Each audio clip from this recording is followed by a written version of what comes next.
이사를 왔다. 결혼하고 12년 동안 7번 이사를 하고 마침내 내게도 집이 생겼다. 예산이 빠듯해서 인테리어는 못했지만 이제는 부동산을 전전할 필요도 이삿짐을 다시 포장할 필요도 없는 나만의 보금자리가 생겼다. 이삿짐이 하나씩 정리될 때마다 안정감이 들었다. 그런데 밤에 위층 소리가 들리기 시작하면서 그 안정감은 불편함으로 바뀌기 시작했다. 밤에 자려고 침대에 누워 이불을 덮자 다다닥 달려오는 발소리가 들렸다. 위층에 5살 유치원 다니는 남자아이가 산다며 그 집 할머니와 엘리베이터에서 인사를 했던 게 기억났다. 아이가 안방에 들어왔나 보다 생각하며 눈을 감았다. 그런데 눈을 감고 10분이 지났을까? 우르르 쾅쾅 소리에 저절로 눈이 떠지고 기가 쫑긋 세워졌다. 천장이 흔들렸다. 어른 발소리와 아이 발소리였다. 옆에 누워있는 남편을 보니 일이 피곤했는지 세상 모르고 자고 있었다.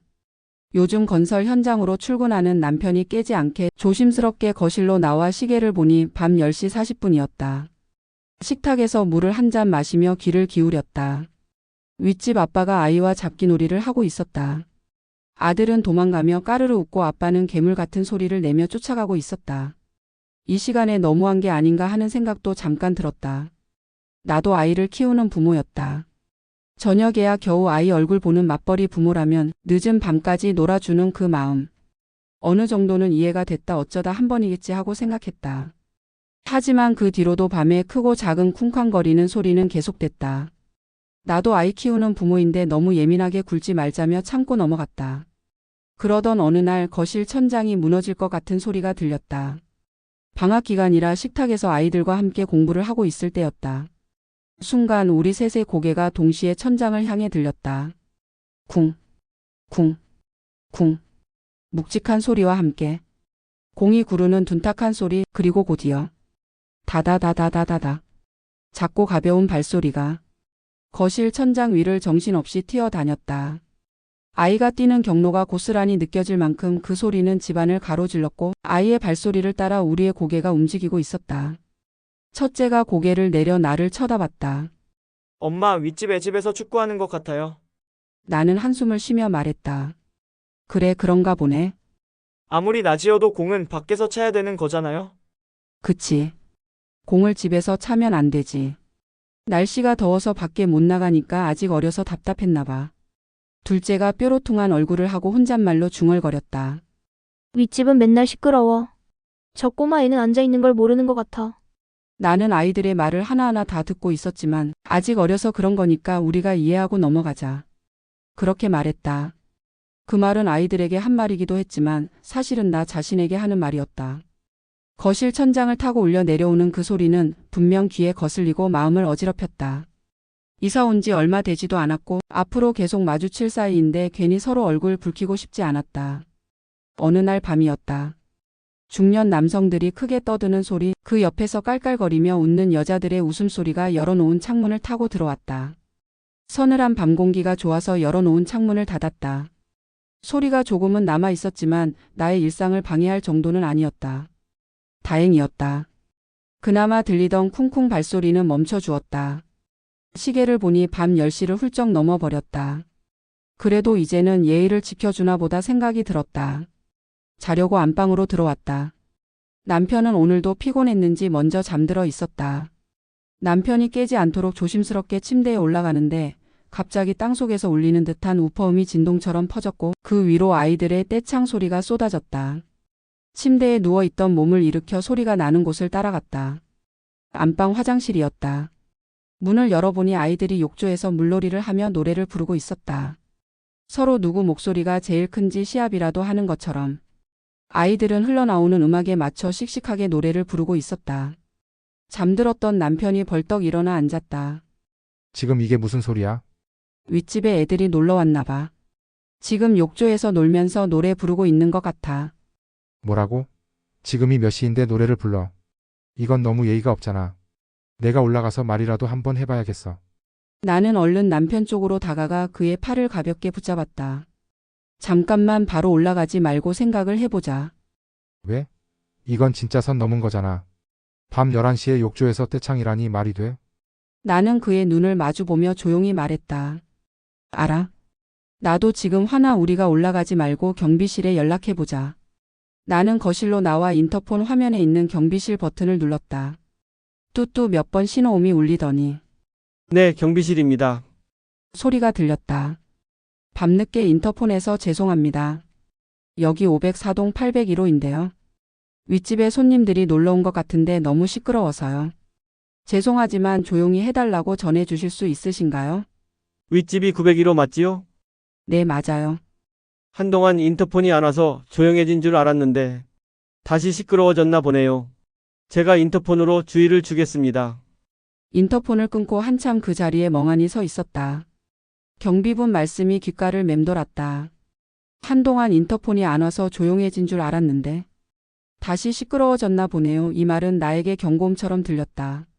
앞으로도 계속 층간소음이 발생할 예정이라고 알려주는 내일의 날씨 예보처럼 들렸다. 경비실과 연락 후 며칠은 조용했다. 낮에도 밤에도 사람이 없는 집처럼 조용했다. 경비실에 연락해서 괜히 얼굴 붉힐까봐 걱정했는데 서로 이해하고 조용히 넘어가서 다행이라는 안도감이 들었다. 침대에 누워 휴대폰을 보고 있는 남편 쪽으로 고개를 돌렸다. 요즘 윗집 조용하지? 아무래도 우리가 경비실에 인터폰에서 이제는 좀 조심하는 것 같아.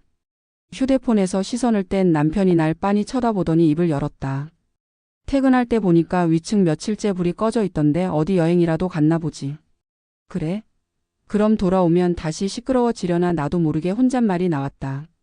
며칠이 지나자 당연하듯이 소리가 시작됐다.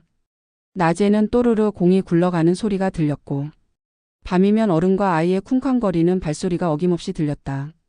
이제 새벽 5시 30분이면 어김없이 믹서기 가는 소리가 30분 정도 들려온다.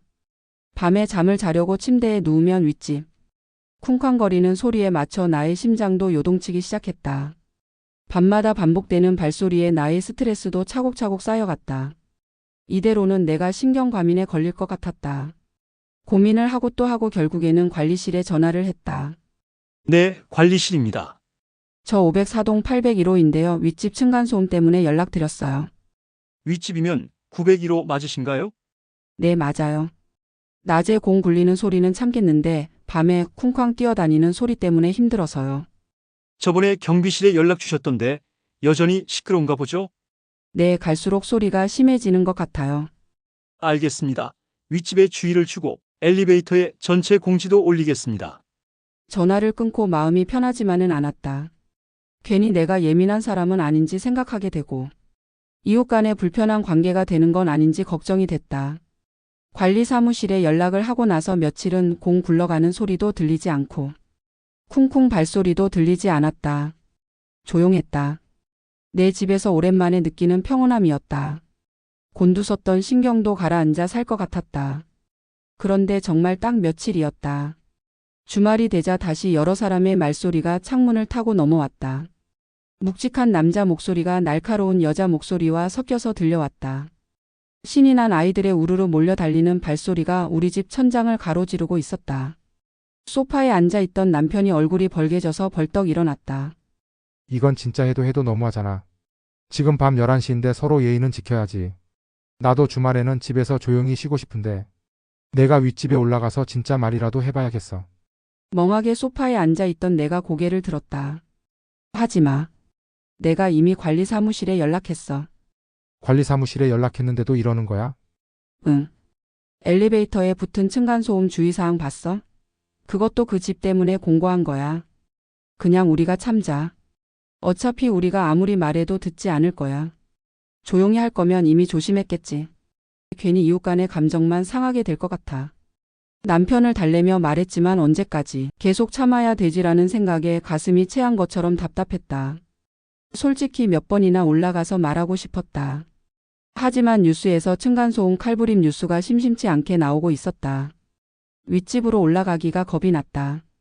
그렇게 참고 지내다 보니 6년이라는 세월이 흘러 첫째가 고3이 되었다. 윗집 아이도 이제는 커서 초등학생이 되었는데 여전히 발소리는 쿵쿵 울렸다. 6년이나 들었지만 좀처럼 익숙해질 수 없는 소리였다. 어느 날부터인가 밤에 모두가 잠들어야 할 시간, 갑자기 드르르르릉 하는 소리가 벽 너머에서 진동처럼 울렸다. 처음엔 TV 볼륨인지 음악 소리인지 헷갈렸다. 그런데 곧 그 소리는 규칙적으로 반복되었고 점점 가까워졌다. 바로 윗집에서 청소기를 돌리는 소리였다. 방에서 이어폰을 끼고 공부하던 첫째가 화가 난 얼굴을 하고 안방으로 들어왔다. 더 이상 못 참겠어요. 저희 이사 가면 안 될까요? 침대에서 앉아 위층 때문에 대화를 나누던 남편과 눈이 마주쳤다. 고3이라 심리적으로 힘들 텐데 이런 스트레스까지 주고 싶지 않았다. 내가 윗집에 지금 카톡으로 얘기해 볼게. 이사 오고 1년 뒤 화장실에서 물이 새는 일이 있었다. 그 일로 윗집과 연락한 적이 있어 번호를 갖고 있었다. 난 카톡으로 정중하게 물어봤다. 혹시 지금 청소기 돌리고 계신가요? 몇 분 동안 답장이 없었다. 계속 드르르릉 소리가 들린 걸 보니 아직 청소 중인 것 같았다. 10분 정도 지나자 진동이 울렸다. 청소기를 돌렸다고 했다. 진동 소리가 너무 커서 밤에는 청소기를 돌리지 말아달라고 부탁했다. 그러자 너무나 어이없는 답장이 왔다. 저희 청소기는 다이슨이라서 밤에 돌려도 소리가 나지 않습니다. 저희 집이 아니라 다른 집인 것 같네요. 답장을 보는 순간 어안이 벙벙해졌다. 다이슨이라서 소리가 안 난다고 했다. 그 순간 얼굴이 붉어졌다. 이 사람은 절대 변하지 않을 거라는 확신 속에서 내 분노는 더 이상 말로 닿지 않을 거란 걸 깨달았다. 더 이상 말을 해도 통하지 않을 것 같다는 생각이 들었다. 난 남편을 보고 체념한 듯 말했다. 우리 이사 가자. 그래, 어차피 고통받는 건 우리니까. 절대 이웃을 배려하지 않을 테니까. 우리가 다른 곳으로 가자. 이사를 준비하며 억울한 마음이 들었다. 피해는 내가 봤는데 매매대금부터 복비, 이사비까지 내면서 이사해야 한다는 사실에 억울했다. 하지만 더 이상 밤마다 이 소리를 듣지 않아도 된다는 사실에 마음 한편으로 다행이라는 생각도 들었다. 이번에 이사 가는 곳은 맨 꼭대기층이다.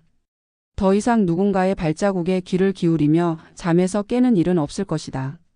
이사를 준비하며 관리사무소에 잠시 들러 윗집 이야기를 꺼냈다.